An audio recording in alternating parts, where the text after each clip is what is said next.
एजीएमान डिसिजनाची बेसीक पयली आहली ऑडिटरांची ओम्बुड्समॅन अपॉइंट करपाची, आदल्या एजीएमाची मिनिट्स कन्फर्म करपाची आनी बॅलन्स शीटची ही बेसीक सगळी टॉपिक्स जाली. प्लस एक क्लबांचो सेंटिमेंट आहलो की स्टेडियम बेगीन करचो हो क्लबांनी पेलो आनी क्लबांनी सांगलें कितें जे करता ते टायम बाउंड मॅनरान करा आनी आमकां अपडेट करत रावा कितें कितें काम जाता तें.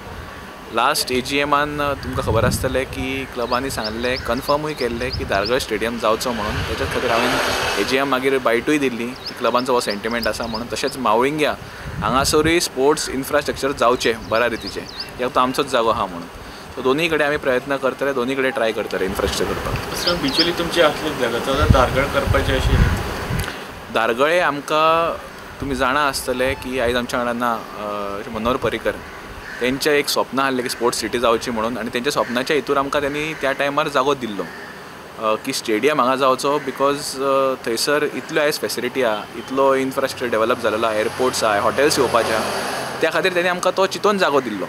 एक्सेसिबिलिटी आहा, रोड्स बरे आसा, हायवे कनेक्टिविटी आहा, थंयसर सगळें आसा. सो थंयसर आमची ऑलमोस्ट परमिशनां सगळी काबार जालेली आसा.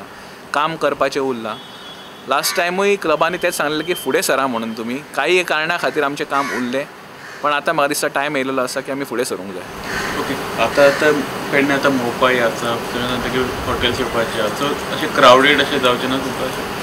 म्हाका दिसता हायवे जर कनेक्टिविटी आसा जाल्यार I think that is the best. Because एका स्टेडियमाक वायबल जावपाक आनी बरो स्टेडियम जावपाक आनी BCCI तुमकां मॅचीस दिवपाक हें खूब गरजेचें आसता की लागीं एअरपोर्ट्स आसा, हॉटेल्स आसा आनी कनेक्टिविटी बरी आसा. ते जर हे 3 फॅक्टर्स तुमी पळयत जाल्यार ऑल ओवर इंडिया जे स्टेडियम्स आसा ते असल्याच स्पॉटार लोकेटेड आसा जे मेन प्रायम स्पॉट्स आसा. आनी आय थिंक पेडण्या आयज इतलो बरो डेवलप जाला की तो प्रायम स्पॉट जाला आयज गोंयचो. मागीर थंयसर स्टेडियम जायत जाल्यार काही हे येवचें ना, प्रॉब्लम येवचें ना.